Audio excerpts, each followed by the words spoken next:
Most North Korean defectors escape from farms, or factories, or military posts.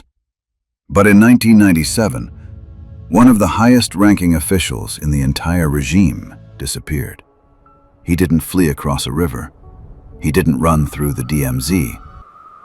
He walked into a foreign embassy in Beijing and asked for asylum. The man's name was Hwang Jang-yop, and for decades, he had been part of the system he was now escaping. Years earlier, inside a lecture hall at Kim Il-sung University, Hwang stood in front of rows of future party officials. The room was silent. Every student writing, every word recorded. Because the man at the front of the room wasn't just teaching philosophy. He was teaching the ideology that would guide the entire country. That ideology became known as Juche, self-reliance, absolute loyalty, a system built to survive without outside influence. And Hwang helped explain it to the people who would run the country. His influence grew quickly.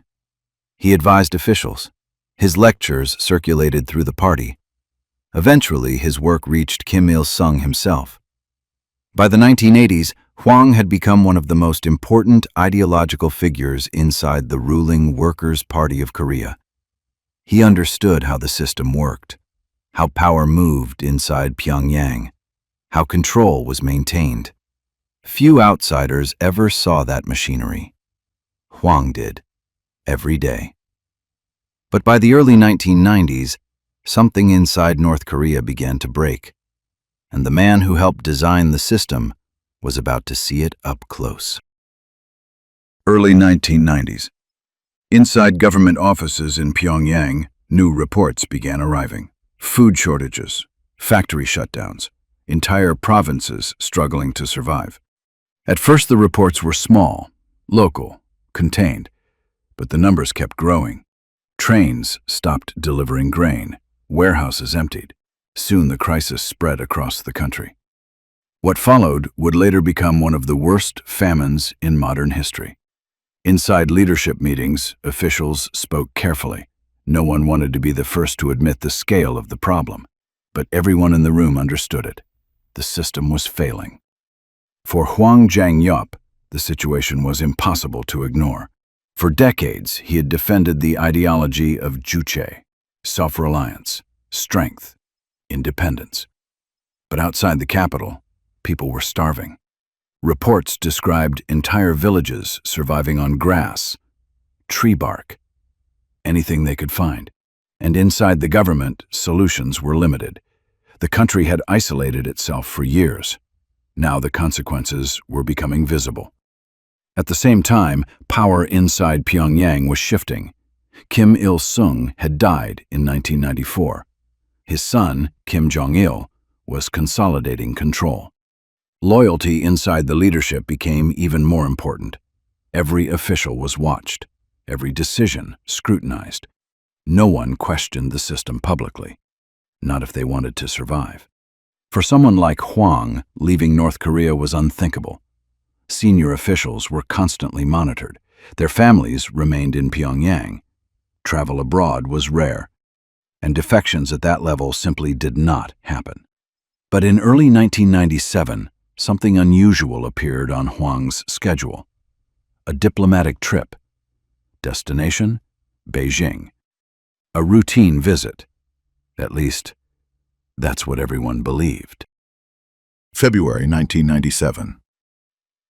A small North Korean delegation arrives in Beijing. Officially, the visit is routine. Meetings, talks, diplomatic events. But North Korean delegations never travel freely. Every movement is controlled. Officials stay together. Hotels are prearranged. Schedules are fixed. And someone is always watching. Among the group is Hwang Jang-yop, one of the most senior ideological figures in the regime. To the outside world, he is simply another diplomat visiting China. Inside the delegation, his position is far more sensitive. Men like Hwang do not travel alone. Other officials accompany him everywhere. Meals together, meetings together. Even short walks through the city happen in groups. If someone disappears, it would be noticed immediately. Beijing moves around them. Traffic fills the streets. Bicycles weave through cars. Crowded markets stretch across entire blocks. For most people in the city, the visiting officials are invisible, just another foreign delegation. But inside the group, tension quietly builds. Because, according to later accounts, Hwang may already have made his decision. At some point during the visit, he begins preparing, carefully, quietly, watching the routines of the delegation, learning when guards relax, when attention shifts, when small gaps appear in the schedule, moments where someone could step away, even if only for a few minutes. Because if Hwang was going to escape, it would have to happen quickly. No long preparations, no second chances. Just one moment, one decision, and a short walk through Beijing toward a building that could change everything. Beijing, February 1997. The delegation moves through another day of meetings. Officials sit around a long conference table. Teacups, documents, translators. Everything appears normal. Then, at some point between meetings, Hwang Jang-yop quietly steps away. No announcement, no explanation, just a short walk down a hallway and out of the building. For a few minutes, no one notices. Outside, Beijing is loud and crowded. Cars honk through busy intersections. Bicycles rush past. Pedestrians fill the sidewalks. Hwang moves quickly into the crowd, keeping his head down, turning corners, crossing streets, blending into the movement of the city. According to later accounts, he may have already memorized the route, because somewhere across the district stood a place that could protect him, if he could reach it. Back at the meeting, officials begin counting the delegation. One name is missing. Phones appear. Voices rise. Within minutes, North Korean handlers begin searching nearby streets. Cars pull away from the building. Security spreads through the area.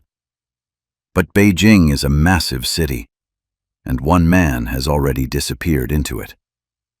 Hwang keeps moving, down narrow streets, past small shops, through crowded sidewalks. Every minute matters, because if North Korean officials reach him first, the escape is over, and the consequences would be severe. Finally, he turns onto a quieter road. Ahead stands a guarded compound, a flag flying above the gate. The Embassy of South Korea in Beijing. Hwang approaches the entrance.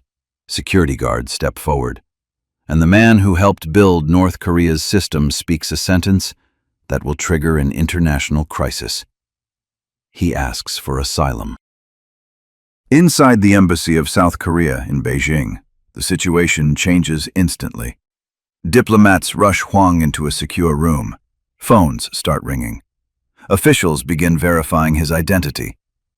Within hours, the news reaches Pyongyang, and the reaction is immediate.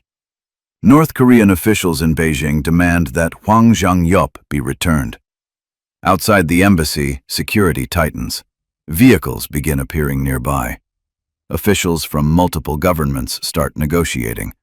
Because this is no longer just a defection, it's a diplomatic crisis.